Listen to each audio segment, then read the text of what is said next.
గట్టిగా ప్రిపేర్ చేసింది. మొత్తం ఇంకా అరా కొర మిగిలిన వాళ్ళందరినీ కూడా ఈ దఫా లాగేస్తారు, అది స్పష్టమైన సమాచారం. సో జగన్మోహన్ రెడ్డికి నో ఛాన్స్. అండ్ ఇంకోటి 2 జీవిత ఖైదులు పడే అవకాశం ఉంది. ఎందుకంటే మనకి విదేశాల్లో కూడా చట్టాలు ఉన్నాయి, 1000 ఏళ్ళ శిక్షలు, 1500 ఏళ్ళ శిక్షలు ఉన్నాయి. మనకి అంత లేవు. కానీ ఈయన చేసిన నేరానికి, ఈయన చేశాడని ప్రభుత్వం భావిస్తున్న నేరానికి 2 జీవిత ఖైదులు పడే అవకాశం ఉంది. సెక్షన్ 409 అట్రాక్ట్ అవుతుంది. ఇంకా జగన్మోహన్ రెడ్డికి ఇతరత్ర కార్యక్రమాలు కూడా ఉన్నాయి కాబట్టి వాటన్నిటిని అట్రాక్ట్ చేసే సెక్షన్స్ ఇన్కార్పొరేట్ చేస్తూ, అలాగే వన్స్ ఇది శిక్ష ఖరారైతే పాత కేసుల్లో బెయిల్ కూడా ఆటోమేటిక్గా రద్దయిపోతుంది. సో మొత్తానికి 2 జీవిత ఖైదులకు జగన్మోహన్ రెడ్డి గారు సిద్ధపడాలని రాష్ట్ర ప్రభుత్వం చెప్పకనే చెబుతాను. ఈ అంశానికి సంబంధించి, అలాగే ఇతరత్ర వాదోపవాదాలకు సంబంధించి కేఎస్ ప్రసాద్ గారి పొలిటికల్ లిస్ట్ కొంత మాట్లాడతారు, లైవ్లో సిద్ధంగా ఉన్నారు. నమస్తే ప్రసాద్ గారు. నమస్తే అండి. సో 2 జీవిత ఖైదులు, సెక్షన్ 409, అంటే నిన్న ఇన్ఫ్యాక్ట్ జేడీ గారు అన్న మాట ఏంటంటే 409 ఆల్రెడీ మిథున్ రెడ్డికి అది దాని కింద పెట్టారు. అది లైఫ్ టైం అంటే అనకట్లాగా 14 ఏళ్ళు అనే స్కీమ్లు ఏం లేవు, కంప్లీట్ లైఫ్ టైం. సో అది ఒకవేళ ఇఫ్ ఎట్ ఆల్ ఇవి ప్రూవ్ చేస్తే. కానీ సుప్రీంకోర్టు హైకోర్టు ఇచ్చిన దాని మీద సుప్రీంకోర్టు ఏముందో చూశారు కదా, రాజకీయపరమైన కక్ష సాధింపులు ఏమన్నా ఉన్నాయేమో ఇది కూడా మీరు విచారించండి అని చెప్పి సుప్రీంకోర్టు చెప్పింది, జడ్జిమెంట్ ఇచ్చింది. అండ్ జేడీ గారు నేను కొత్త డిమాండ్ తీసుకొచ్చారు. వెల్ ఫైన్, ఇది 3500 కోట్ల స్కామ్, అట్లా ఎట్టా వదిలేస్తాం, ఖచ్చితంగా విచారించి తీరి ఎవరెవరు ఏ కలుగులో దాక్కున్నా బయటకు రావాలి. అదే సందర్భంలో 1419 కూడా చేయాలి అని చెప్పేసి, అదే 6500 కోట్లు, వాల్యూమ్ పెద్దది, మొత్తంగా 10,000 కోట్లు. ఈ సిబిఐ కానీ హైకోర్టు సిట్టింగ్ జడ్జి కానీ చేత విచారణ, ఇండిపెండెంట్ ఎంక్వైరీ చేయించాలి. ఎందుకంటే ఆ రోజు ఆరోపణ చేసిన వాసుదేవరెడ్డి కంప్లైనెంట్, ఈరోజు ఎక్యూజ్డ్. సో 2 విచారించాల్సిందే అన్నారు. మీరేమంటారు? వాస్తవమే కదా సార్. ఇప్పుడు as for as liquor scam in 14 to 19 జరిగింది దాని మీద 1924 గవర్నమెంట్ ఏం చేసిందంటే, ఆయన్ని చంద్రబాబు నాయుడు గారు బెయిల్ మీద ఉన్నారు. దాంట్లో స్పెసిఫిక్గా ₹1,00,000 పూచీకత్తు. ఈ తెప్పేల సాన్లోడికి నాకు తెలియదు, అయ్యో అది కూడా ఉందా అని ఈ నాలుగు ఖర్చుకున్నంత మాత్రాన వాస్తవాలు ఎక్కడ, you can't hide it. So first thing ఏంటంటే, మీరు అన్నట్టు లక్ష్మీనారాయణ గారు అన్నట్టు కూడా అది 6,500 కోట్లు, ఇది 3,500 కోట్లు, టోటల్ 10,000 crores ఎక్స్చెక్కర్కి డ్యామేజ్ జరిగింది. మీరు గమనించట్లేదు, రెండు డిఫరెంట్ పాలసీస్. ఒకటి ప్రైవేట్ సెక్టర్ సేల్స్, ఒకటేమో గవర్నమెంట్ ఎంఎన్ సేల్స్. రెండిట్లోనూ మీకు అన్సర్టనిటీ డ్రైవ్ అవుతుందంటే obviously you need to find out. దాని ఫైండింగ్స్ ఖచ్చితంగా ప్రజలకు తెలియజెప్పాలి. వాళ్ళదైనా తప్పు, లేకపోతే వీళ్ళదైనా తప్పు, లేదా ఇద్దరిది తప్పు అని ఒప్పుకోవాలి. సో ఓవరాల్గా 10,000 కోట్లు. ఇది ఎలా ఉందంటే ఈ పిల్లి మేక కోతి కథలాగా ఉంది. తిప్పి వాళ్ళ మీద అభియోగాలు మోపారు కాబట్టి వీళ్ళ మీద అభియోగాలు మోపారా, లేకపోతే వీళ్ళు అభియోగాలు రైటా, లేదా వాళ్ళ అభియోగాలు రైటా, ఏదో ప్రజలకు తెలియజెప్పాలి కదా. ఎవడు మట్టుకాడు బెయిల్లో కూర్చుని మళ్ళీ అధికారం వచ్చింది కాబట్టి మా అన్నీ మర్చిపోతాం, రబ్బర్ బెడ్ చేరిపేస్తాం అన్న కాన్సెప్ట్ అయితే, రేపు పొద్దున మళ్ళీ అధికార మార్పు జరిగి ఇక్కడ మళ్ళీ జగన్మోహన్ రెడ్డి వచ్చాడు అనుకోండి, ఇలా ప్రతిసారి వీళ్ళు వాళ్ళ మీద కేసేసి మళ్ళీ ఇంకో 10,000 కోట్లకి ఎస్టాబ్లిష్ చేసుకుంటూ కూర్చుంటారా? ఈ జీవిత ఖైదీలు ఇవి నాకు తెలిసి ఈ మీడియా ట్రయల్స్ ఎప్పుడు కాకపోతే నాకైతే అర్థం కావట్లేదు సార్. కంటిన్యూస్గా యాజ్ ఇఫ్ జరిగిందో ప్రిలిమినరీ ఛార్జ్ షీట్లో మీరు చూడండి, ఎక్కడైనా పేరుందేమో చూడండి. అసలు లేదు. ఇప్పుడు preliminary charge sheet is not final అండి, అడిషనల్గా చేసుకుంటూ ఎంక్వైరీ ఇవన్నీ చేసుకుంటూ వస్తారా? ఇప్పుడు ఆయన ఇప్పుడు జగన్మోహన్ రెడ్డి ప్రమేయం లేకుండా ఇవన్నీ జరిగాయంటారా? సార్ నేను అంటుంది అదే సార్, క్యాబినెట్ నిన్న తీరు కూర్చొని తారలేదు. ఇప్పటిదాకా ఏం చేశారో తెలియకుండా నారాయణ స్వామి నిన్న పిలుచుకున్నారు హ్యాపీగాను.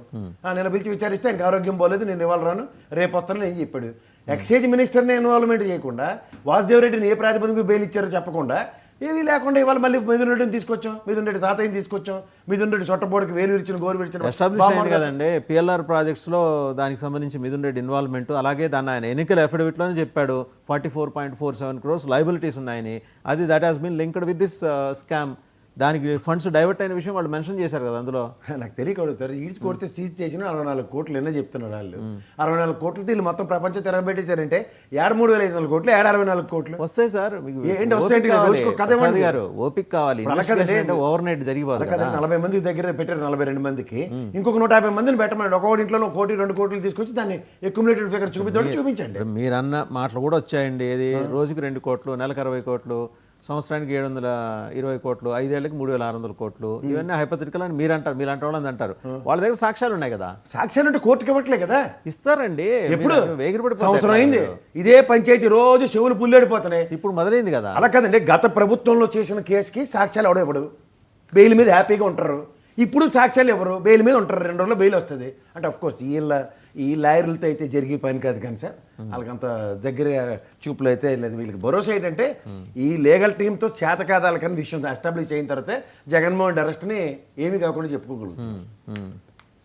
సుప్రీంకోర్టు 2 మాటలు చెప్పింది. We clarify that we have not expressed any opinion in so far as the merit of the matter is concern.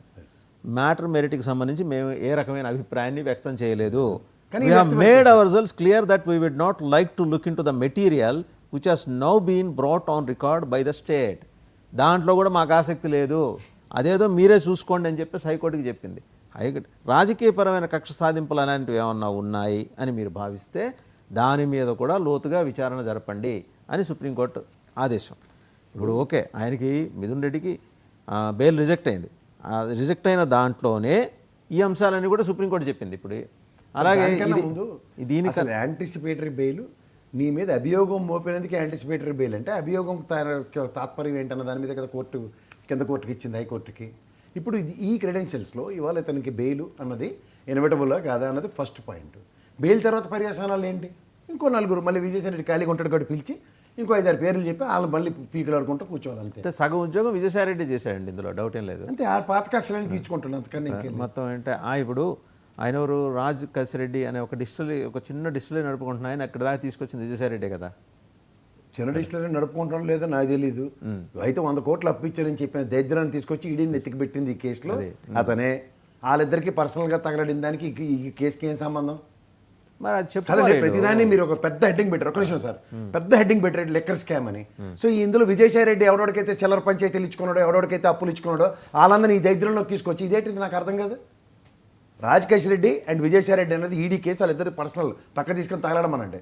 In case అదేమైనా ఐటీ కానీ లేదా ఎన్ఫోర్స్మెంట్ డైరెక్టర్ కానీ ఎస్టాబ్లిష్ చేసి ఈడీ సో అండ్ సో స్కీమ్లో ఈ beverage కార్పొరేషన్స్లో వీటిల్లో ఉన్న యూనిట్లో ఇన్వెస్ట్ చేశారు, అదే ఆ ఫైండింగ్స్ ఎస్టాబ్లిష్ చేసి అది అన్యాక్రాంతంగా వచ్చిన డబ్బులని ఎన్ఫోర్స్మెంట్ డైరెక్టరీ విజయసాయి రెడ్డిని ఫస్ట్ ఎస్టాబ్లిష్ చేస్తే అప్పు తీసుకున్న సంగతి తర్వాత మాడొచ్చు. అదిగా సార్, సిట్ ఏ ఉద్యోగం చేయాలో మీరే చెప్పేస్తారు. అట్లా సిట్కి తెలుసు కదా ఏ ఉద్యోగం చేయాలో వాళ్ళకి.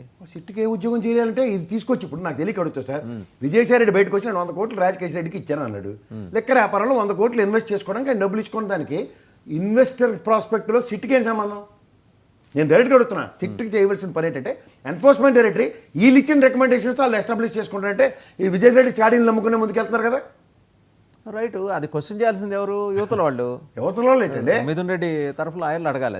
అది వాళ్ళు అడుగుతారు, అడగడం నాకు అనవసరం. నన్ను మీరు విశ్లేషకుడికి పిలిచారు, నేను చెప్పాల్సిందే చెప్తున్నా. ఫస్ట్ థింగ్, రాజకేష్ రెడ్డి గారికి డబ్బులు ఇచ్చారా లేదా? ఇచ్చారు. ఇచ్చినప్పుడు ఎన్ఫోర్స్మెంట్ డైరెక్టర్ నీకు ఎక్కడి నుంచి వచ్చాయి? విజయసాయి రెడ్డి వైట్ మనీ ఇచ్చాడా, బ్లాక్ మనీ ఇచ్చాడా? ఐటీని ఇన్వాల్వ్ చేసి తోలు తీసేస్తే సరిపోతుంది. ఇప్పుడు ఇదంతా చుట్టూ తిరిగి సముద్రాలు దాటి వేరే దేశాల నుంచి మనీ లాండరింగ్ ద్వారా ఇక్కడ షెల్ కంపెనీలకు వచ్చినాయి. మరి అదైతే విచారించాలి. ఎలాగొస్తాయి సార్? నాకు అర్థం కాదు. ఇప్పుడు మీకు ఒక గవర్నమెంట్ టెండర్ వచ్చింది సార్, ప్రాక్టికల్గా ఇంత ముందు రాలేదా? స్కిల్ డెవలప్మెంట్ స్కామ్ లో రాలేదా? ఎలా వస్తుంది? అదే కదా దొరికాడు కదా డిజిటెక్ సీమెన్స్ అని చెప్పి అబద్ధాలు చెప్పుకొని వచ్చి సీమెన్స్కి సంబంధం లేదని చెప్పిన తర్వాత ఆ డిజిటెక్ పేరు మీద గవర్నమెంట్ ఆఫ్ ఆంధ్రప్రదేశ్ 350 కోట్లు 10% రిలీజ్ చేస్తే 3500 ప్రాజెక్ట్లో 114 కోట్లు సీజ్ చేసింది. ఎవరు? ED, GST council and IT department. ఈ మూడింటి సారాంశంలో దాని మీద ఇది అవుతున్నాయి, ప్రొసీడింగ్స్ ఉన్నాయి. అలాగే లెక్కర దాంట్లో కూడా 6500 కోట్లు అన్న దగ్గర మీకు మళ్ళీ కేటగిరీలో చెప్తున్నా, ఫీజు రద్దు చేయబడ్డాయి, బార్ లైసెన్సులు రద్దు చేయబడ్డాయి, డబ్బులు ఫీజులు రాలేదు, ఎక్స్చెక్కర్కి వచ్చిన డెఫిసిట్స్ ఆన్ అగ్రిగేట్ 350 కోట్లు పర్ ఇయర్, 350 నుంచి 600 కోట్ల దగ్గర. సో ఇవన్నీ ఎస్టాబ్లిష్ చేశారు గ్రౌండ్. తర్వాత పర్యవసానాల్లో గౌరవ న్యాయస్థానం పరిగణలో బెయిల్ ఇచ్చారు.